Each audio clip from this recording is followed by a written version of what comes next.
everyone, and thank you for joining us for today's webinar on Driving Talent, Workforce Development and Opportunity, APLU's Innovation and Economic Prosperity Designation. I'm Megan Nicholson, the Program Officer for the Government University Industry Research Roundtable and your host for today's webinar. The Government University Industry Research Roundtable, or GWIR, is the oldest roundtable of the National Academies of Sciences, Engineering, and Medicine. Its focus for the last 35 years has been the health of the nation's science and technology enterprise. The Roundtable brings together the senior-most representatives from three sectors, government, universities, and industry, to define and explore critical cross-cutting issues related to science, technology, and innovation policy on both the national and global scales. Roundtable members meet in Washington 3 times a year, but we also use these monthly webinars, which have been part of regular GWIR programming since 2012, to engage the public and science policy communities, as well as folks on the roundtable between meetings, to consider issues that merit interdisciplinary and cross-sector examination. I just want to go over a few logistical notes to keep in mind before we get started. First, if you have any technical issues during the event, you can contact Zoom technical support at 1-888-799-9666 and select option 2. We will also send that out as a chat in case you need to reference that later. Also, the webinar is being recorded and the recording will be archived on the GWIR website. You'll get an email from me when the recording is available. We will be taking questions through the Q&A box on the bottom of the Zoom screen. You can submit questions at any time during the webinar and we'll get to them after the speakers have concluded their presentation. Since we are recording, as I just mentioned, I want to remind everyone that any question you submit may be read aloud and included in that recording. So on to today's material. Thank you again for joining us for today's discussion on the Association for Public and Land-Grant Universities Innovation and Economic Prosperity Designation, which was created to recognize institutions that have demonstrated a substantive, sustainable, and institution-wide commitment to and strategy for regional economic engagement, growth, and economic opportunity. Today we'll hear from 3 leaders from IEP universities to learn what their institutions are doing to prepare their students and their regions for jobs and careers in a rapidly changing innovation economy. I'm just going to briefly introduce our speakers. Here today to discuss are Ashley Stokes, Associate Vice President for Engagement and Extension at Colorado State University, Ahmed Ezzedine, Associate Vice President for Educational Outreach and International Programs at Wayne State University, and David Spalding, the Dean of the Ivy College of Business and Interim Vice President of Economic Development and Industry Relations at Iowa State University. Before our speakers begin their remarks, I'm also going to turn things over to Shalin Jyotishi, the Program Director of the Innovation and Economic Prosperity Universities program, to give us a bit of background on the IEP designation program and also give some context for today's discussion. One more reminder that you can ask questions through the Q&A box on the bottom of the Zoom screen at any time during the webinar, and once all the presenters have finished their remarks, I'll start reading those audience questions to the presenter. So we're hoping to have about 20 minutes for questions today, so stay tuned for that discussion. Looking forward to that. Now I will turn it over to Shalin. Thank you again very much for joining us. Thanks so much, Megan. And we're really excited to be joining you all. Thanks so much for joining. I see some familiar faces and some new ones too. So it's a great group we have here on the line today. As Megan mentioned, before we begin, I just wanted to share with you a bit about APLU and this IEP Universities program and why we decided to organize the session together with our colleagues at the National Academies. This is just my contact information here. Please feel free to reach out at any time or use the chat box. Next slide. A little bit on APLU. The Association of Public and Land-Grant Universities is North America's oldest higher ed association. We represent 240 plus public research universities in all US states and territories, Canada, and Mexico. We're based in Washington, DC, and we advance research policy and advocacy alongside leaders from our member institutions that aim to help institutions do what they do better. This ranges from the teaching mission to the service mission to the research mission. We work alongside APLU members to help maximize the public impact of public higher ed. Next slide. The Innovation and Economic Prosperity Universities program was really developed with this objective in mind. We developed this program to help our members and other institutions outside our membership strengthen their game plan for regional economic development, to turn ideas into action. We also wanted to develop a mechanism to recognize exemplars who have demonstrated a substantive, sustainable, and institution-wide commitment to walking the walk when it comes to economic and community development. We're a community of 65 and growing IEP designated institutions from across the continent, ranging from large flagship research institutions to regional comprehensive community anchors. Next slide. Our work is predicated around helping institutions advance talent, innovation, and place. Talent development, innovation ecosystems, and the stewardship of place and position. You can read up on this framework at aplu.org/EEF, and I'll just drop that link in the chat box for you to have a look at your leisure. Central to advancing IEP is how our designation process involves a rigorous self-study coupled with a collaborative cohort model in which institutions come together to learn and share with one another as opposed to compete in order to earn the IEP designation. As Megan mentioned, each year, we also give out awards in the categories of talent, innovation, place, and connections to recognize exemplary projects and programs underway in these areas of work across IEP designated institutions. We are really excited to announce the finalists for the 2020 IEP Awards earlier this month, and I'll drop in the chat box a link to that release, and I invite you to take a look at some of the case studies that help these institutions become finalists for this award. We will announce the 2020 IEP Award winners during the APLU annual meeting taking place in November. Next slide. Over the years, the designation process has helped countless institutions strengthen their strategy and practices for economic development. The program has been spotlighted by Forbes. There's been research funded by NSF and NIST on all sorts of effective practices across IEP institutions, and a variety of leaders in our space, including the current NSF director and president of the National Academy of Inventors, have provided testimony on behalf of the impact of this program. You can read many more testimonials and examples of impact at aplu.org/IEP impact. And here again, I'll just drop that link in the chat for you to take a look at your leisure. Coincidentally, both Dr. Sandberg and Dr. Panchanathan led their IEP process at their institutions, University of South Florida and Arizona State University. So their perspectives are both from a position of leadership as well as from a position of a campus stakeholder. Next slide.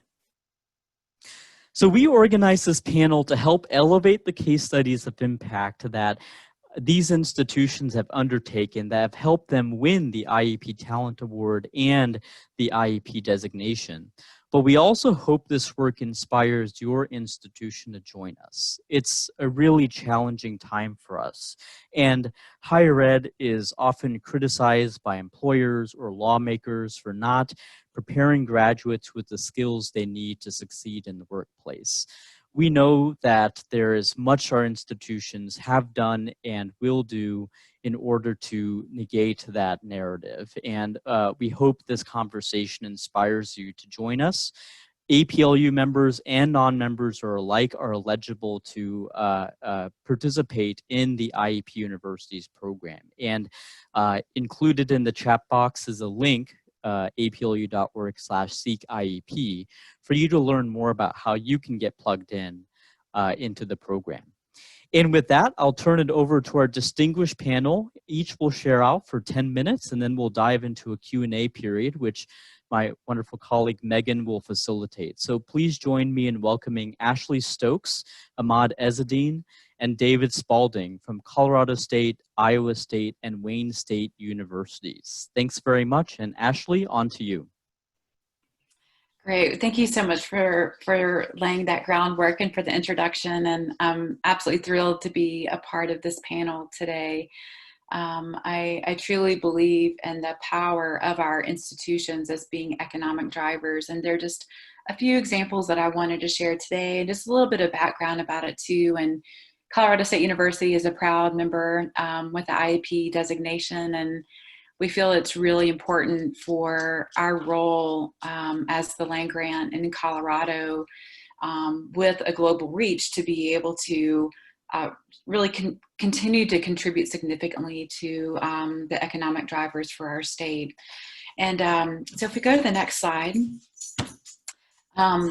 know, I think that when we think about workforce development, and it definitely goes well beyond just the graduates that we're producing from our institutions, especially when we think about with our mission of having that tripartite missions of research, also extension, or the engagement that we have with communities, and that combination, and how that really sets our students up for success in their endeavors, and then those economic impacts.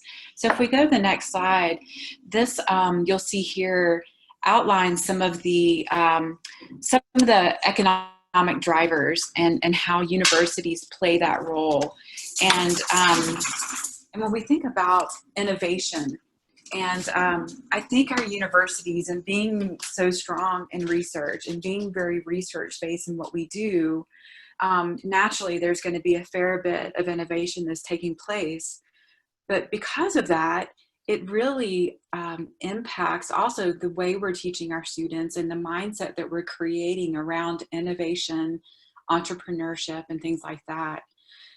So when you see that green arrow with the workforce development, you know, we have the graduates that we are you know, putting out into the workforce, but there's also a lot that happens within our university and how we structure our education that impacts that mindset that they have around innovation and their involvement in the economic development of where they are. We also have a fair bit of non-credit type of work. So when we think about soft skill development for our students, and then also, you know, as I mentioned before, with extension, we're out across the state. So there's a fair bit that we offer in the non-credit space towards workforce development as well. Then the last area you see there is around diversification. And when we look at the various disciplines, and I think all of us for years, you know, we've been using the terms interdisciplinary or multifaceted approaches in our grants for quite some time. Maybe we've even overused those terms. But when we think about how we need to address some of the complex issues, or how to keep our economy strong to where innovation is a major driver with that, the diversification of thought has to be present. And I think within our universities, we hold that. So I think as those all come together, I think that we have a lot more of an impact on economic development than maybe we've always given credit to. There's a really neat book by Jason Lay and Bruce Johnstone that out of the State University of New York, around universities and colleges as economic drivers. And I think it's really neat. They make a lot of really great points in there. And I'm not going to spend time going through those, but it really lends to kind of these 3 points and how our universities really do foster economic development. And so if we go to the next slide, I did want to share with you 3 different examples within Colorado State University that they're very different in their approaches, but they all really do contribute to these in various ways. The first one I want to mention on the left-hand side of the slide is called SPUR.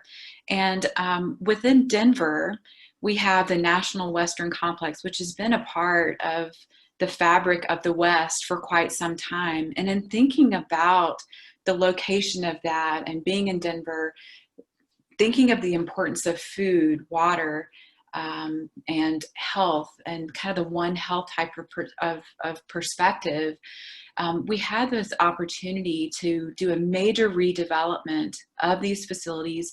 You can see there are 3 big buildings right there in the slide that are going up. even in spite of some of the economic challenges we have right now, our legislature and the city of Denver and other partners, we've all agreed that this is important enough for the future of Colorado and beyond that we need to do this. So we're on track with our construction. Overall, it's about $1 billion investment in this redevelopment. And at the heart of that are going to be opportunities for incubators. We have different groups focus on entrepreneurship, student engagement opportunities, innovation, research, community engagement. Those are all at the heart of what we're doing with that particular redevelopment. It's super exciting. Our first building, you can see the health building at the top, that's going to open in a year. So we're excited about this. I think there's a lot we can do. We're looking forward to a lot of collaborations as well. I know we've spoken to many universities that are represented on this call today even about collaborative opportunities. We also have in the middle the Family Leadership Training Institute, a very different approach. This is a program that we work across communities. We put this program on with our partners in our communities so that we can have more diverse family leaders to come together to learn about civic engagement, learn about their roles, including, participating in the economic development leadership within their communities. After families participate in this type of training, most of them do end up on community boards and playing in leadership roles, working for various companies. They do a number of projects that are really geared to positive change. It's really an impactful program that's really pretty amazing.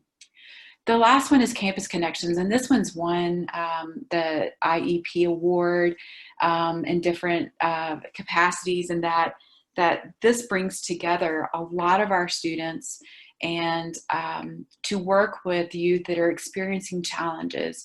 And these students are coming from over 100 different majors at our university, and it teaches them a lot of skill sets, a lot of team building across disciplines and addressing some of these challenges. This has been a fantastic program that is now expanding well beyond Colorado State University. So if we go to the next slide, COVID impacts, and I think this is something that we could all spend this probably entire panel series talking about. If we go to the next slide, and just looking a little bit more specifically with the division that I'm in, and that we have extension that serves all of Colorado, everything from the organizations, communities down to the individual level. We have our extended campus, so with online and other types of learning, and then our water center, a very important issue, especially for the western part of the country. So on the next slide, it just outlines a few of the things that we've done with our online aspects of keeping things moving throughout this time period. But there's a lot, if you see in the bottom right, of local business outreach. We're working with our businesses, seeing the pivots that they've had to make and some of the skills that they need for online types of management of employees and things like that. So we've been working a fair bit with that and just looking at what are some of the skill sets that are needed during this type of transition and working environment, and what's going to be sustained in this as we move forward. So on the next slide, you can see some things that with extension that we've been doing a lot around food. When we look at our food supply, at that entire value chain for food, we've been working quite a bit with that. But just if you look at the various topics, trying to be very well-rounded and holistic in our approaches to what our communities need. And that bottom point talks about teaching our students as global citizens. I think that through this pandemic, this is something that it's really created even additional opportunities for us to encourage different ways of thinking about our students and the roles that they really play in these larger issues and the impacts that they can have. So the next slide, I also just wanted to kind of, you can hit one more time, there you go. We just looping back to those arrows and just kind of thinking about that and how these programs are very different from each other, but they all touch on these key elements that I think are really important for us to think about our role and our opportunities that we have as economic drivers.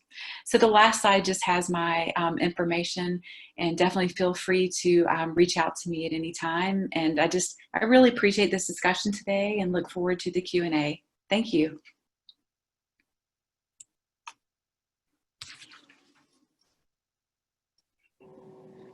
Good afternoon, everyone. I'm Ahmad Azadeen. I'm the Associate Vice President for Education Outreach and International Programs at Wayne State University. We are a comprehensive R1 institution. First slide, please. In Midtown Detroit, urban serving, and part of the prestigious University Research Corridor right alongside Michigan State University and University of Michigan Ann Arbor. 27,000 students from across the country and the world. We have 5 satellite campuses also serving the broader Southeastern Michigan community.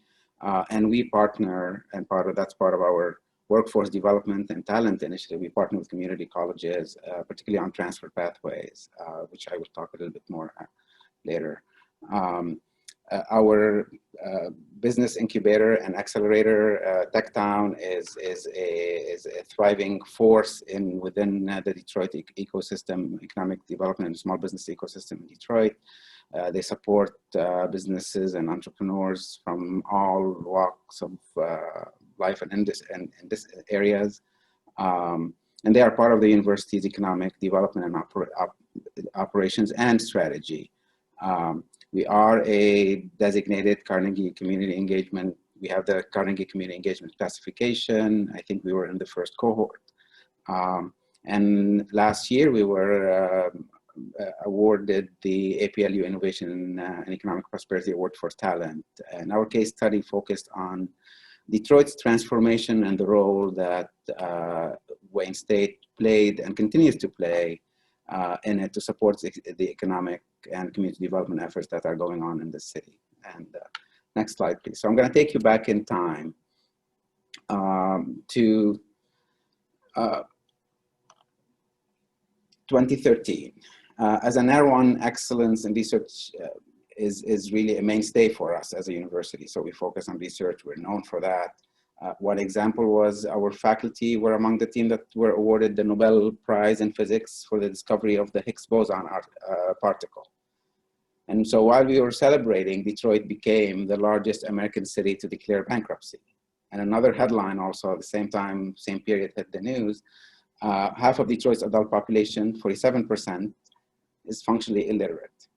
So as we had faculty and resources working on issues like autonomous vehicles and reducing infant mortality and the Higgs boson, we had neighbors living around campus and getting by on the equivalent of a 4th to 8th grade education.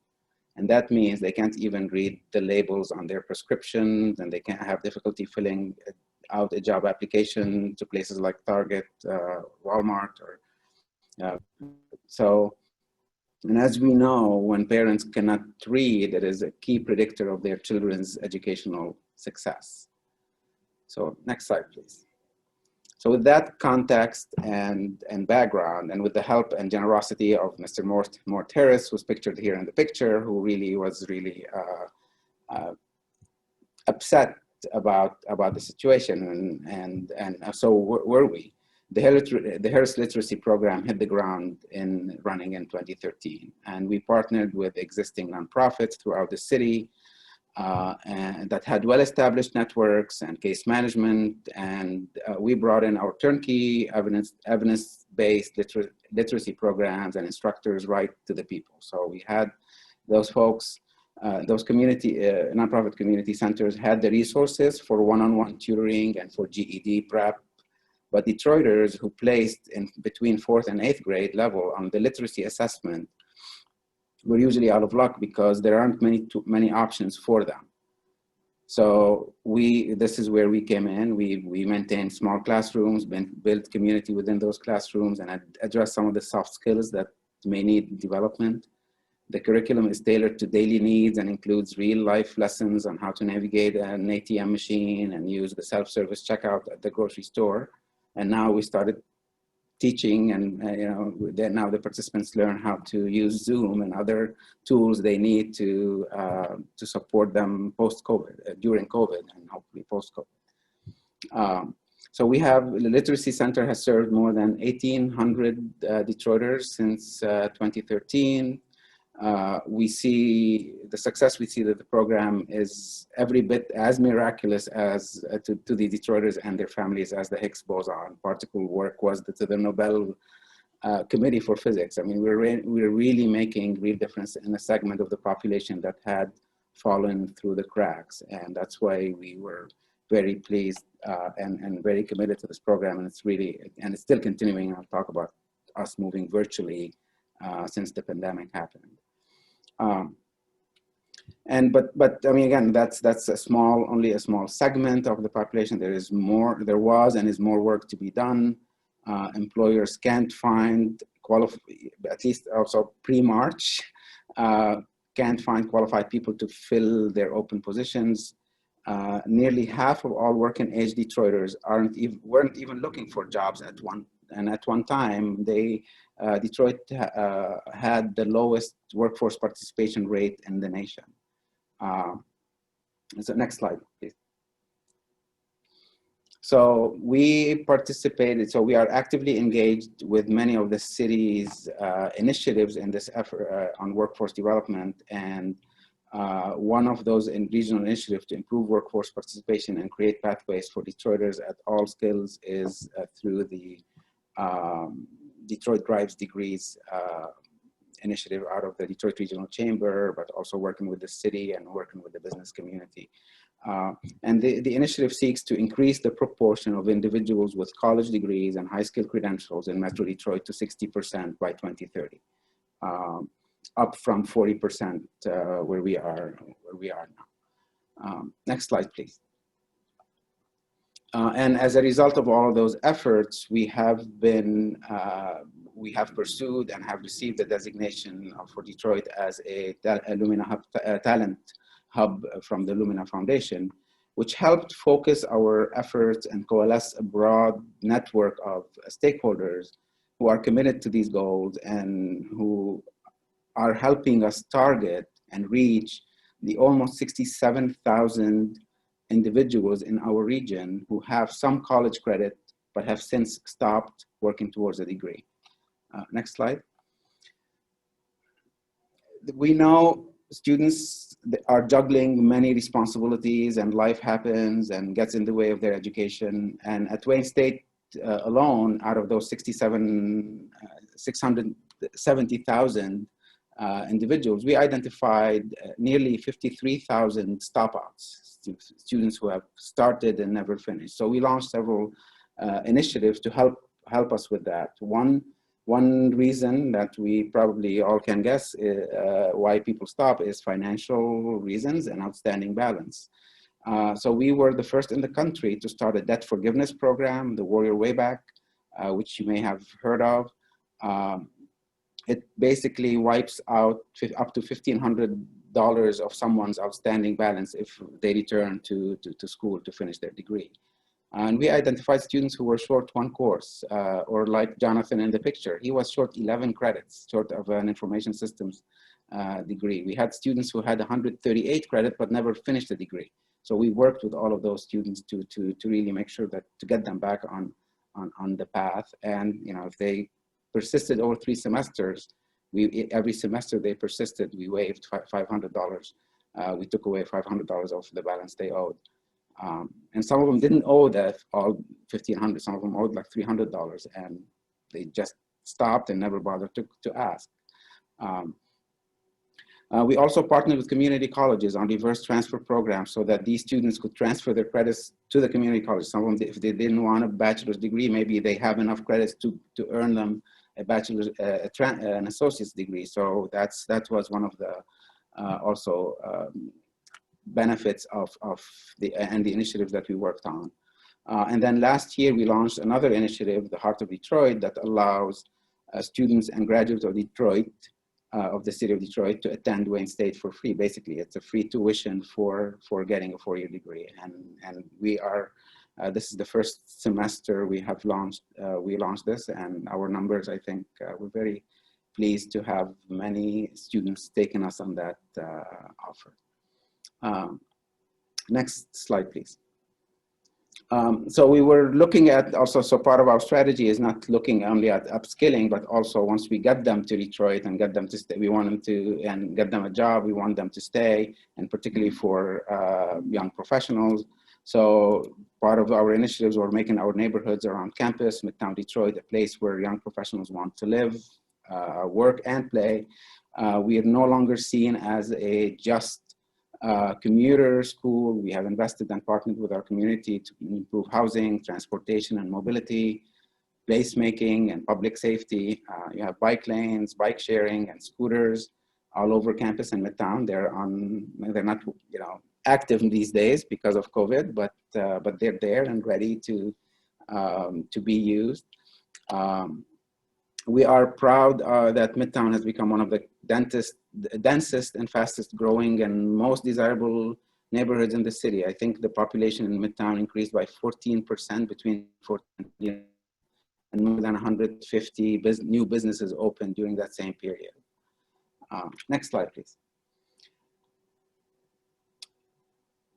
So then March of 2020 hit, and we know what happened. You know, and we know how it exposed despite all of our work, it exposed also all the disparities that still exist in the country and of course in this city. All aspects of the university operation had to shift to remote and online delivery, but we also needed to continue to pay attention to what was happening in the city. And as you know, Detroit was one of our early hotspots. One immediate priority was around healthcare. The university, in partnership with the University Physician Group, Ford Motor Company, and Access, which is one of the largest Arab American human services organization, was the first to provide COVID testing in the city, initially to essential workers and eventually to the community at large. And they're still doing that. We're still doing that now. On the economic development front, when the doors to local businesses shut, Techtown Detroit and the Wayne State Office of Economic Development quickly mobilized to provide a rapid response intended to be the beginning of a continuum of support for business owners. By March 20, they established the Detroit Small Business Stabilization Fund in partnership with other organizations in the city. The Techtown Stabilization Fund closed with 347 grantees receiving a total of $575,000 in funding. And they had already given 350 small businesses previously. They were funded by another fund. So between the two funds, 1.2 million, approximately 1.2 million dollars went into local businesses to keep them going during the pandemic. And on the Harris Literacy Program, you know, so all of these students can no longer come to our classes. So we have shifted to digitally, again, along with all the other programs on campus. But classes that were previously face-to-face have been revamped for online learning. And to support the learners, which now we discovered there is another issue that we need to deal with, which is their digital literacy. We are adding modules to address that, but also we're having students work with them and provide them with the one-on-one tutoring and support and assisting them with their homework.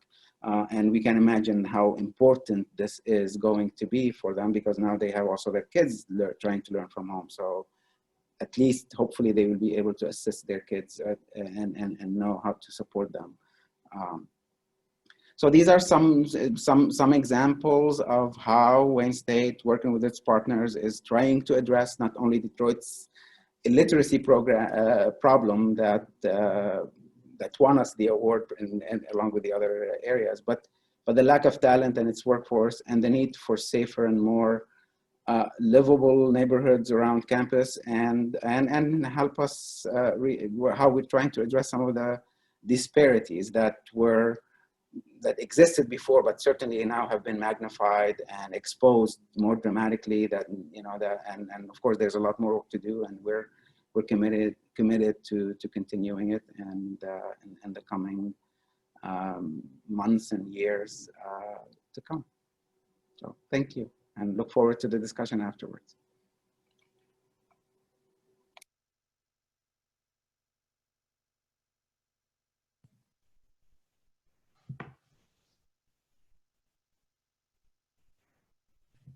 Thanks so much for that, Ahmad. David, you're up. Great. I'm seeing Wayne State. Thank you. Good afternoon, everyone. It's really a pleasure to be here and be part of this program. I certainly have enjoyed hearing Ashley and Ahmad's presentations, and I'm pleased to be here to speak on behalf of Iowa State. We're proud to be an Innovation and Economic Prosperity University. We were recognized with the IEP Talent Award in 2017. We were a finalist for the Innovation Award in 2018 and are a finalist for the Innovation Award again here in 2020. So Iowa was actually the first state to adopt the Morrill Act. And so land grant is something very much in our nature, in our DNA. Since then, we've very much been committed to the land grant ideals of putting science, technology, and human creativity to work. We have a strong effort here to develop graduates who are ready to contribute from the beginning when they join the workforce and have a strong focus on experiential learning. Next slide, please. You know, it's worth it in today's environment to make the case again for the value of a four-year degree. And we hear a lot here in Iowa about the community colleges and about other forms of certification, but it's very important to recognize the value of a four-year degree. So in Iowa, the median earnings of those with a bachelor's degree are almost 53% higher than those with a high school degree, and almost 30% higher than those with an associate degree. So it's clearly a benefit for those with the four-year degree, but it's also a real positive impact for the economy of the state of Iowa.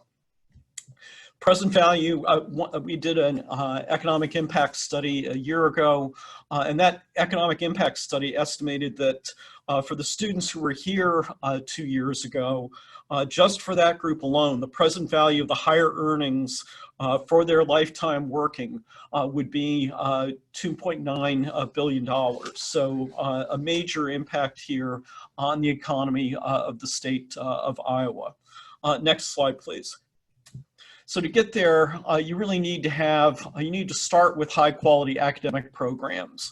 We've got an outstanding research faculty here at Iowa State. We're a member of the Association of American Universities, and we build on that outstanding research effort with faculty who bring the value of that groundbreaking research that they're doing back in the classroom. And ensure that we have an innovative curriculum that remains attuned to the latest trends in industry and the latest trends in the fields that our graduates engage in. Next slide, please. So in addition to being the Vice President for Economic Development here at Iowa State, I'm also the Dean of the Ivy College of Business. And I'll talk a little bit about how we're very responsive in the college business to industry's needs. Now, we may not have the ability that a community college does to, on very short notice, spin up a welding program when local manufacturers need something like that, but we also are very responsive to industry and industry's needs in developing the programs that we have. So it starts with the fact that each one of our majors has an advisory council. And those advisory councils are made up of executives who are involved in hiring and overseeing early stage career employees. And so they've got a real sense for what they're looking for from those employees. They also have a real sense for whether our students are performing well when they hire them.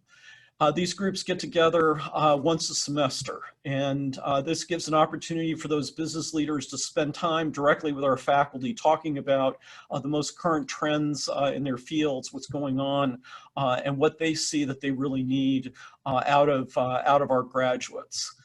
At least every other year, there's a thorough curriculum review that's carried out by this advisory council where they get more deeply involved in the classes that we offer and the degrees that we offer.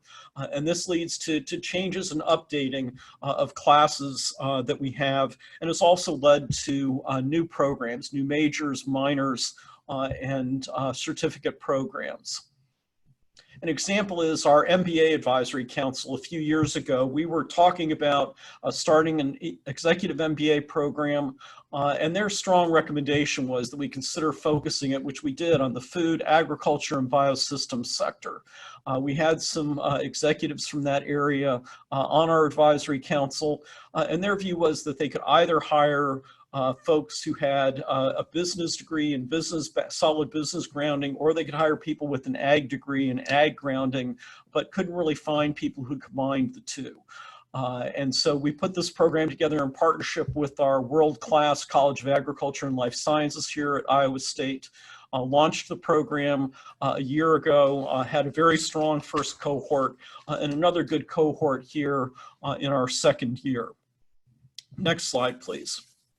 So President Wendy Winterstein has really focused on innovation and entrepreneurship here at Iowa State and has launched our Innovate at Iowa State campaign. So I'm going to talk a little bit about how innovation and entrepreneurship affect our ability to develop a stronger workforce here in the state of Iowa. This fall, we opened a beautiful 146,000 square foot student innovation center, which includes state-of-the-art maker equipment, gives students the ability to manufacture prototypes, has classrooms and space for key student groups, including our glass blowing student group, but also our student group that's involved in building and racing solar cars. To help drive traffic there, and all 7 of our colleges here at Iowa State are involved in programming this building. We created our Innovation Fellows Program, which is a co-curricular program run by former and current senior executives from Boeing, Principal Financial Group, Harman Samsung. And this program really is designed to encourage students to have more of an innovative mindset. It's a co-curricular program, and we have over 100 students who signed up in the initial group to go through this program, be mentored by these senior corporate executives, and begin their path towards an innovative career. Next slide, please. So we're also very hands-on. In addition to that hands-on work in innovation, we're also very hands-on in the entrepreneurship area. Our Papa John's Center for Entrepreneurship really bridges the many academic programs we have here in entrepreneurship. That includes the first major in entrepreneurship here at a state institution in Iowa. We also have an interdisciplinary minor that all 6 of our undergraduate colleges participate in. We have a graduate certificate program, and we have a PhD concentration in entrepreneurship as well. So the Papa John's Center bridges those inside of the classroom activities with co-curricular activities. One of those is the Sci-Starters program, where students compete to be part of a cohort that has the opportunity to pursue their ventures, their new ideas over the summer. They get paid a stipend for the 11 weeks. They have mentors, they have presentations each week, and most importantly, they have accountability sessions where they need to demonstrate that what they accomplished in the prior week, what they plan to accomplish in the next week, and understand that this is very much of a process, being an entrepreneur. Since it started in 2016, 64 ventures have gone through this program, and 44 of those are still active. Next slide, please. Another experiential program that prepares our students is our SciBiz Lab program. This is really a student consulting program where our students are paid to do consulting projects for corporations. The companies pay for the projects, the students get paid. It's the highest paying job on campus. And between the opportunity and the pay, we draw the top students on campus. And we really haven't had to do marketing for this program over the years. We've had strong word of mouth and repeat business from companies who've had these students engage with them in market research, strategic plans, and helping to solve other business problems. Next slide, please. So the Papa John Center makes a real impact here in Iowa. Over 10,000 individuals participated in their programs in the last year. We had over 3,800 students here on campus take courses in the entrepreneurship field. We also have a program that funds student interns who work in startups in our research park, and that's run out of the Papa John Center as well. Next slide, please. Then we have our Startup Factory, which is a program really for more experienced businesses, for folks who are farther along that phase to actually starting a business. We do have some students, but also recent alumni here in Central Iowa who participate in this program. It's a 52-week program, features mentorship accountability sessions, teaches them how to go more into depth in customer discovery, more in depth on fundraising approaches. We've had nearly 123 startups go through the program. We have 2 cohorts a year, and these companies have raised over $33 million in financing. We've had 2 successful liquidity events out of them as well. Next slide, please. So our research park is an important part of what we do to develop workforce and help drive the economy here in Iowa. It's been very fast growing. It's been around since 1987, but it's grown particularly fast in the last 5 years when it's more than doubled its number of tenants, increased square footage by 75%, and increased employees by 80%. And companies that are located here in the research park have 53 corporate locations throughout Iowa. And the innovation that's driven here at our research park through collaborative work with our researchers, with our students, drives economic activity in those locations around the state. Next slide, please. So from a workforce development standpoint, we're providing over 8,000 graduates a year into this state. And we play a critical role with our internships. We had 2,600 students do internships here in the state of Iowa in the last year.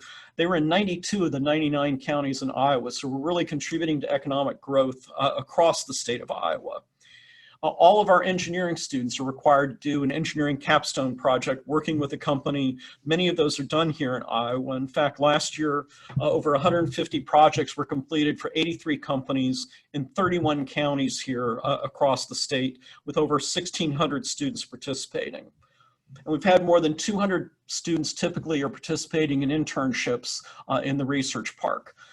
All of this is designed to have our students, when they graduate, ready to be immediate contributors to the companies they come to work for. Next slide, please. So I mentioned earlier the economic impact study that our Board of Regents commissioned a couple of years ago. And this showed the positive return that we provide, that Iowa State University provides here in the state of Iowa. All of the activities here at Iowa State, operations, construction, research, entrepreneurship, visitors, student spending, combined with the enhanced productivity that we bring to this state, generated over a $3.4 billion in additional income to the state of Iowa, supporting over 2% of all of the jobs here in the state of Iowa. So we're very committed to our involvement in developing greater talent for the state of Iowa, developing the workforce in the state of Iowa. I appreciate this opportunity to speak to everyone and looking forward now to the Q&A. Great. Thank you all so much to our speakers for sharing all of the important work of your institutions. I'm happy to take questions from the audience starting now. If you have a question for any of the presenters, you can submit it to us by using the Q&A box on the bottom of the Zoom screen.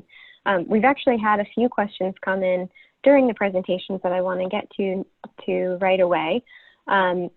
First, I think one of our listeners has asked of all of our presenters, what has been the biggest challenge in establishing your programs and how do you overcome it? And I think this listener would like to hear an answer that has more depth than just money. So can you talk about the biggest challenges in establishing your programs and the ways that you've overcome it? Let's start with Ashley for this one. We'll go in the order of the presenters.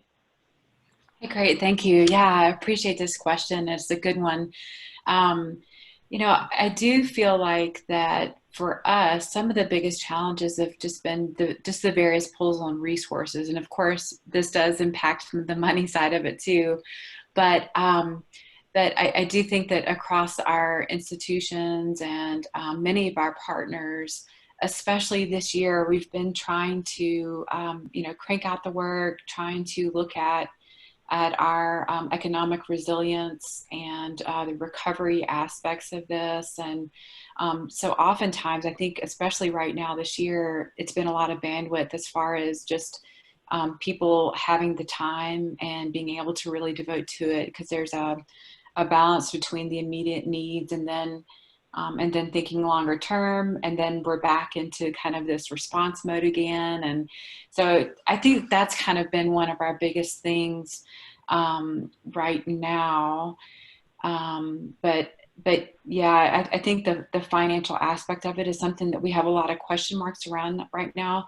But I can say, just to touch on the financial piece, that we've also seen a number of our organizations related to philanthropy that recognize the struggles and recognize the challenges that maybe some of our traditional sources are facing, and they're stepping up, and they're really providing us with opportunity that we didn't anticipate from them necessarily. So that's been a positive too, but definitely within at least 2020 is just kind of reassessing bandwidth of what people can kind of realistically do in the face of all this, and just kind of looking down the line.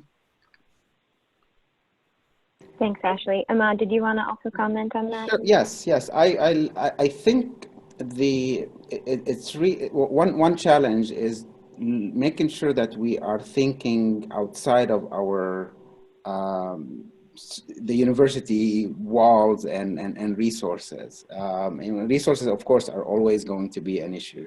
But in the case of both, actually, more recently with the testing, for example, for COVID, and with our literacy program, we could have developed all of everything that we are doing currently in-house at the university, but it didn't make sense for us to be involved in case management and doing all of that stuff. So really, it was the key to our success at that time was finding the right partners with whom we can work, who can add value, and we can complement their services. And I think that's how we built the model, our model on. And they have skills and resources and expertise that we don't have, and it will take us and cost us a lot of money to get to it, and vice versa. So it's really finding that complementary partnership. The same thing could be said about the work that we're doing on the tech town side and economic development, with us partnering with the city and Detroit Economic Growth Corporation, all of those,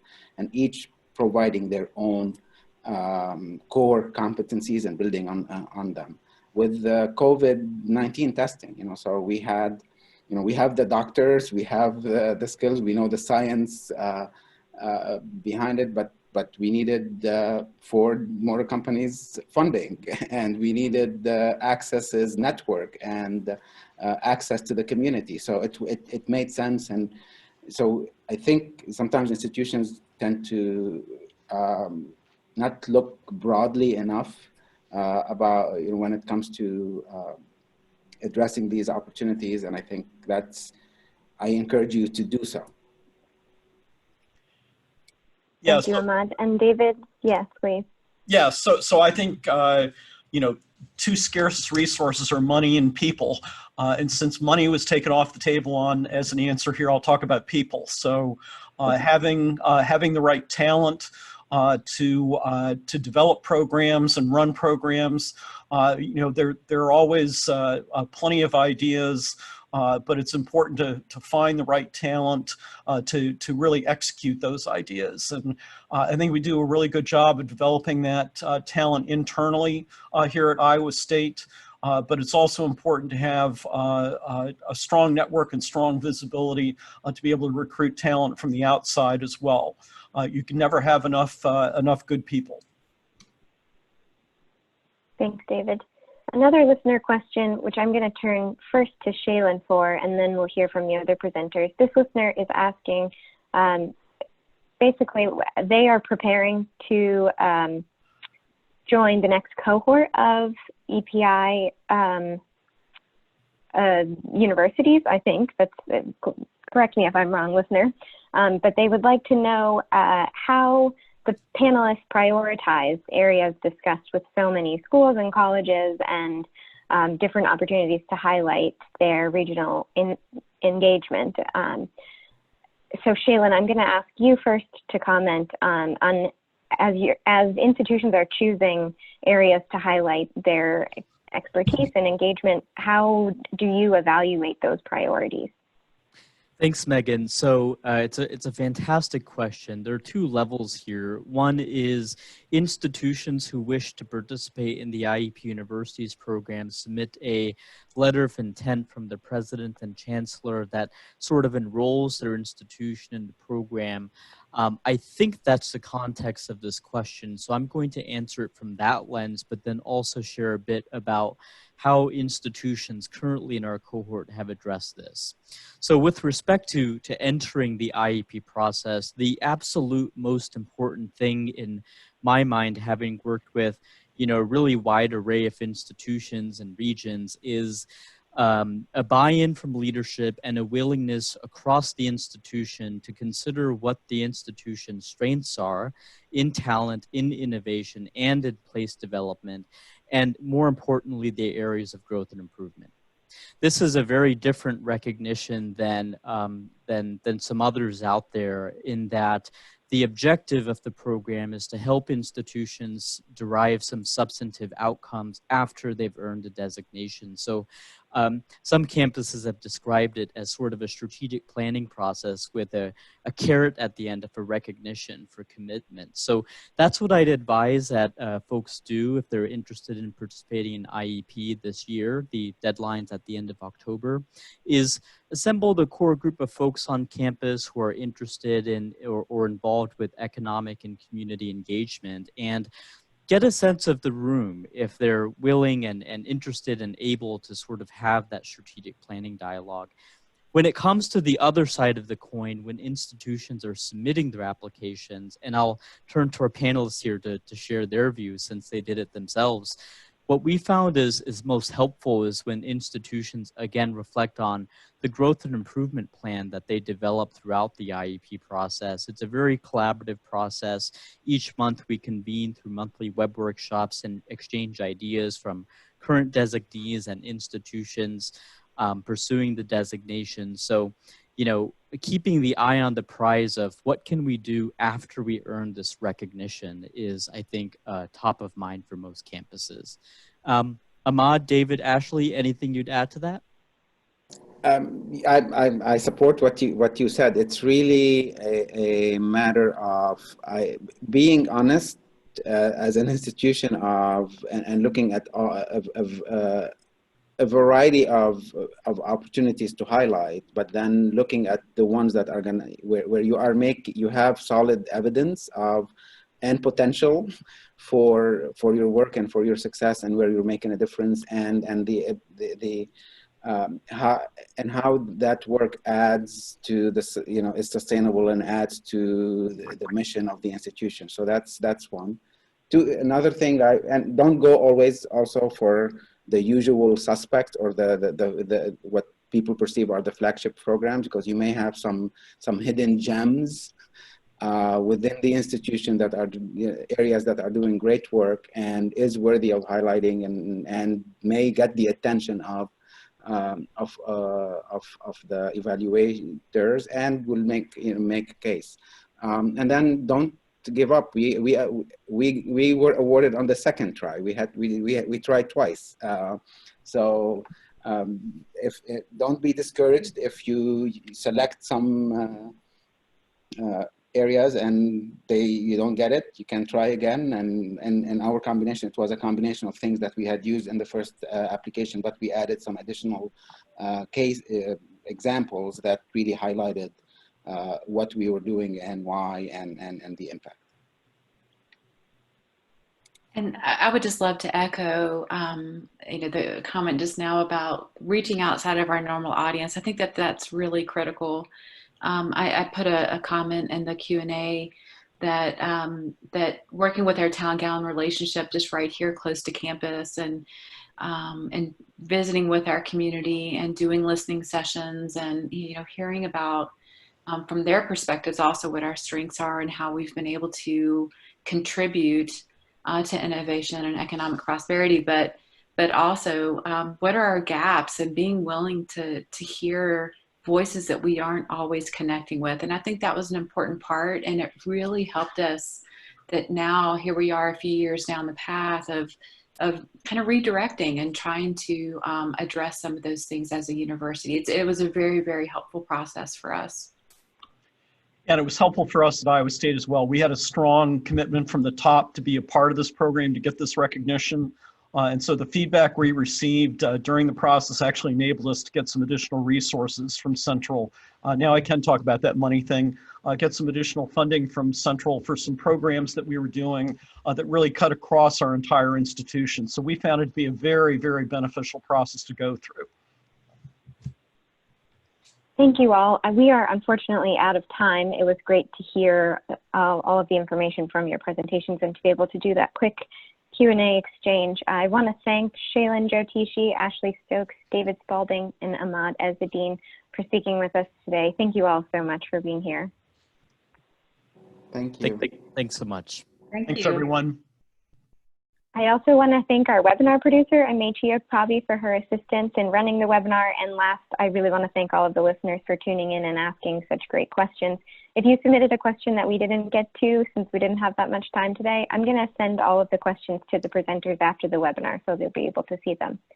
As I mentioned at the beginning of the session, GWEAR hosts these webinars monthly, and our next webinar will be on October 27th at 1 p.m. Eastern on NSF's Convergence Accelerator. So if you're interested in attending that webinar, you can subscribe to our email list on our website to receive more information about future GWEAR webinars. Again, our website is nas.edu/GUIRR. While you're on our website, you can also check out the recordings of all of our previous webinars in the archives, which is where I'll be posting the recording from this webinar.